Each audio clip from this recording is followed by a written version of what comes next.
Hello everyone, I'm Masaki Waga at National Institute of Informatics. Today I'm gonna talk about symbolic monitoring against specifications parametric in time and data.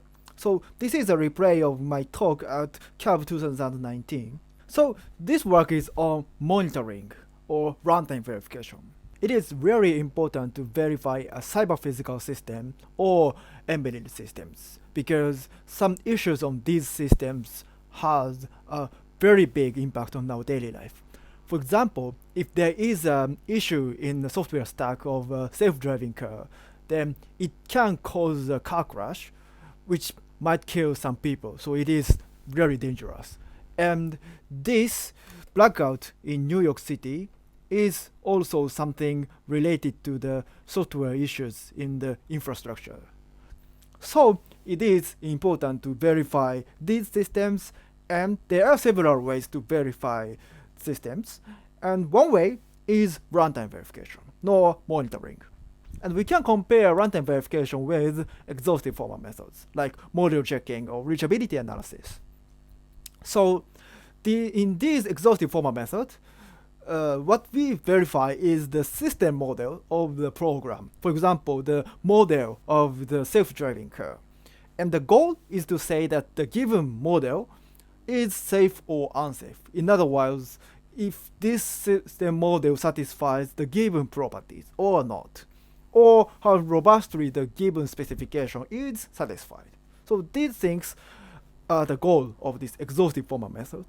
And runtime verification, not monitoring, is the verification of the system log or runtime information. So the goal is to say that the execution in the log was safe or unsafe, or how robustly it satisfies the given specification. So this is runtime verification. So we can say that exhaustive formal method is the verification of the model, while runtime verification is the verification of the log. So this is the comparison. And exhaustive formal method is very good because it is exhaustive. It means if this exhaustive formal method says that the given system is correct, then for any execution of this system, the given specification is satisfied. But one difficulty when we apply exhaustive formal method for a real system is that we need a system model. It means the system must be white box. This is a problem in cyber-physical system or machine learning based systems because in cyber-physical systems it is rarely has to model the environment. For example, how the pedestrian moves. It is difficult to model these things, and also cyber-physical systems often contain some third-party based component. And for third-party based component, we know the basic behaviors, but we don't know the very detailed behaviors. So it's a problem. And also for the machine learning based component, it is similar, but we know the rough idea of the behaviors, but we don't know the exact behaviors. So yes, it is challenging to apply exhaustive formal method for these systems. And also scalability is a big issue for exhaustive formal method. On the other hand, runtime verification is not exhaustive at all. But what we can say by using runtime verification is just the given log is safe or not. So it's not exhaustive at all. But the good point of runtime verification is that we don't need the system model. It means black box system is completely fine. And usually it is much more scalable than the exhaustive formal method. So this is the motivation on the runtime verification. And there are several issues on runtime verification. And one of them is that it is hard to write the specifications. Yeah, this is also the case for exhaustive formal verification. But yeah, it is very difficult to decide the threshold in the specifications. For example, when we want to monitor withdrawals of some bank accounts to detect some suspicious, too often withdrawals, For example, we can write this kind of specifications. The total amount of 7 days withdrawal by user Bob should be less than 1000 USD. Yeah, this looks fine, but we don't know if this is the best threshold. For example, maybe 5 days is better than 7 days, or 10 days is better than 7 days. We don't know if this 7 days is the best threshold. And also, we don't know if this 1000 USD is the best one. Maybe 900 or like 2500, something different can be better than this one. So it is very hard to decide this kind of threshold, even if we know some rough idea of the specification. And our solution is to use parameters when we write the specification, and synthesize the feasible parameter variations when we do a monitoring. Okay, so by using parameters, we can write this kind of specifications. The total amount of P days withdrawals by user N should be less than TUSD. So now the thresholds are written by using parameters, and by doing monitoring, we synthesize all the feasible parameter variations with respect to the given log. It means, for example, we find which value is good for this P days, this P, with respect to the log, instead of saying it is satisfied or not. So this is what we do. And so this symbolic monitoring is now a problem. This is our contribution. And the first input of this symbolic monitoring is time series data. This is a log, which is a sequence of event plus data plus timestamps. This event is something taken from finite domain, and this data is something from an infinite domain, and timestamp shows when this event happened. For example, this shows that at first Alice withdrawed 100 at 0.7 time unit, and then Bob withdrawed 10 at 1.2 time unit, and finally, Alice withdrawed 30 at 2.7 time unit. So this kind of log, this kind of sequence is the log in our problem setting. And the second input is the specification to be monitored. For example, the total amount of P days withdrawal by user N should be less than TUSD. This is one example of the monitored specification. And we call this specification parameterized real-time specification with data. This is because, first of all, it is parameterized because we have these three parameters, P, N, and T. And we call it is real-time because we have this timing constraints, P days. And we call it is with data because it talks about something on the infinite domain data, like username N is string and this T is an integer value. Alright, so the output of the symbolic monitoring program is all the parameter valuations such that the log satisfies the specification. For example, this triple, Alice 140 3.0 is one such answer, one such parameter valuation. This is because if we focus on this interval of length 3.0 time unit, Alice withdrawed twice, and the total amount of the withdrawal is 130, which is less than 140. So this is feasible, but also this parameter valuation is also feasible. By the similar discussion. And we can also focus on Bob like this. So in that way, there are in general infinitely many such parameter valuations. And in this symbolic monitoring problem, our output is all such parameter valuations. So it means potentially we have to output infinitely many such parameter valuations, which sounds a bit scary, but this is not a problem because we can use a symbolic representation, for example, by using convex polyhedra. Alright, so our contribution can be summarized like this. So first, we introduce parametric timed data automata, PTDA, which is now a specification language. PTDA is NFA plus timing constraints plus data plus parameters. And then we gave symbolic monitoring algorithm over a PTDA specification. So this symbolic monitoring symbolically synthesizes all the feasible parameter variations with respect to the given log. And as I mentioned before, potentially in this symbolic monitoring, the output can be infinitely many parameter variations. But it is okay because of symbolic representation and operations.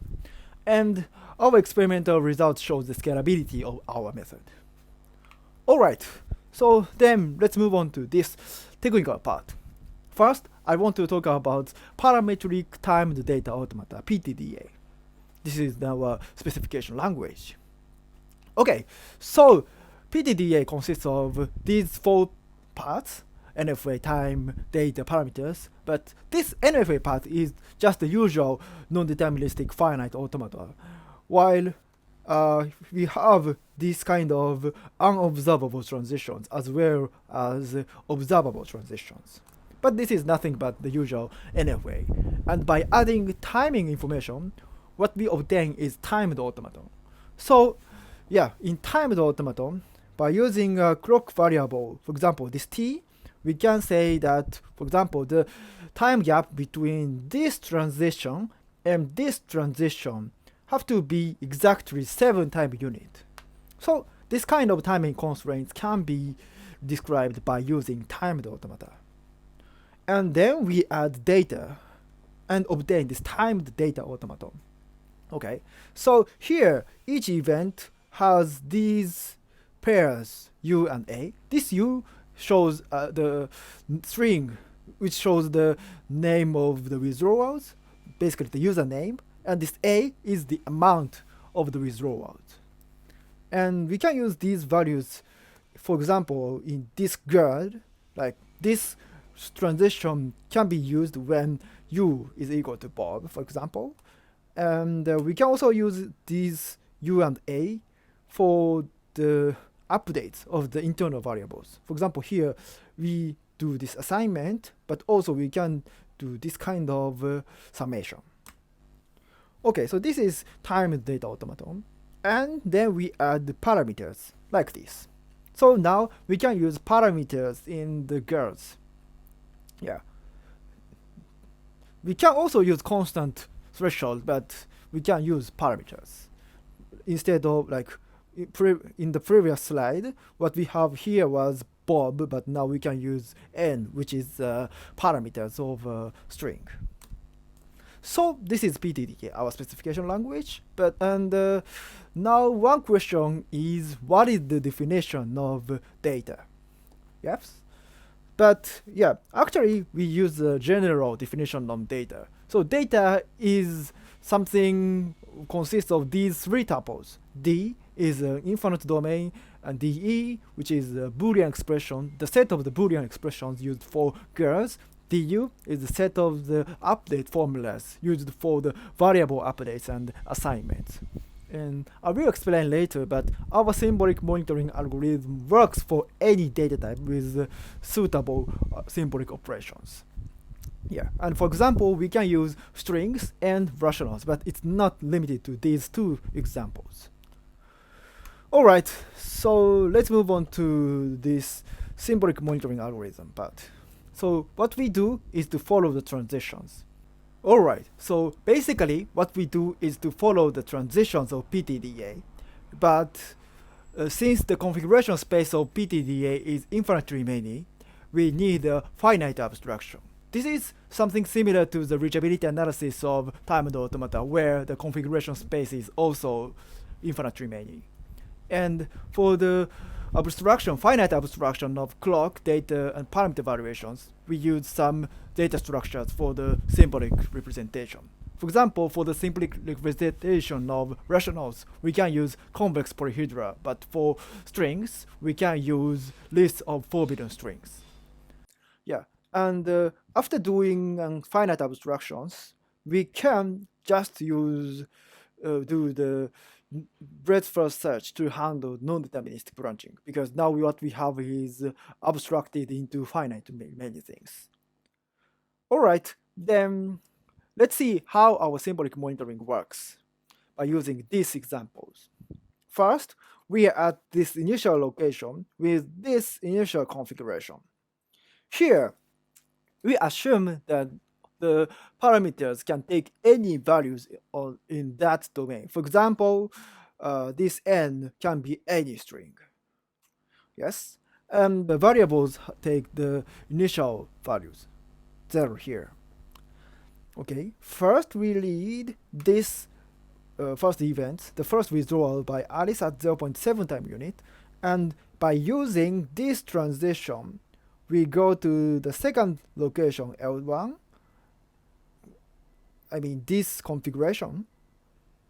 Yes, and here, what we have is that we have this girl. U must be equal to n, and now we know that u is equal to Alice. Yes, u is Alice. So we know that n must be Alice. So by using that information, we refine our assumption on the parameter n from any string to Alice. Okay. And then we use these two update and reset formulas to change the values. For example, here sum is updated to a, which is 100, as shown here. Okay, and here we have these unobservable transitions. So from this configuration, we go to this configuration at location L2. Yeah, here we have these two girls. So we refine our assumption on the parameter valuations. Like for here, P and T can take any rationals, but now we are updated our assumption. And since this unobservable transition can be anytime between these two events, so yeah, this condition on T shows that one. Okay, then we'll read this second event, the withdrawal by Bob at 1.2 time unit. And this time we go from this configuration to this configuration by using this transition. Okay. Yeah, this is because we have this girl, you must not be equal to n. And now n is Alice and u is Bob, so this is whole. So, and we do an update of this. We refine our assumption on the parameter valuation p from n rationals to this one, as shown in this girl. And yeah, then by using this unobservable transition, we go from this configuration to this new configuration at location L2, which is basically the same as the previous one. And then we read this third event, the third withdrawal by Alice at 2.7 time unit. So here, from this configuration, by using this transition, we go to this configuration. This is now because u is equal to Alice, as shown here, and we have n is equal to Alice here, so we use this transition because of this girl. And this time we update this local variable sum by using this update formula, like from 100 to 130. Okay, and then finally, by using this unobservable transition, we go from this configuration to this configuration. The update of the parameter valuations are the same as the previous ones. And this is the final configuration of this symbolic monitoring problem. And the output of this symbolic monitoring is these configurations at this accepting location. So these constraints at the accepting locations is the result of this symbolic monitoring problem. So this is how symbolic monitoring algorithm works, And here we use several operations on these configurations. For example, we refine our assumption on the parameter variations by using the information in the GERD. And actually, what we use is these 4 operations. And our symbolic monitoring algorithm works for any data type with suitable data structure providing these 4 operations. And for example, strings with lists of forbidden strings and rationals with convex polyhedra. These 2 things are the examples of these data structures and data types, but it's not limited to these 2 examples. Okay, so let's move on to this experiment part. We implemented our symbolic monitoring algorithm for strings and rationals. We used these 3 original benchmarks for the evaluation.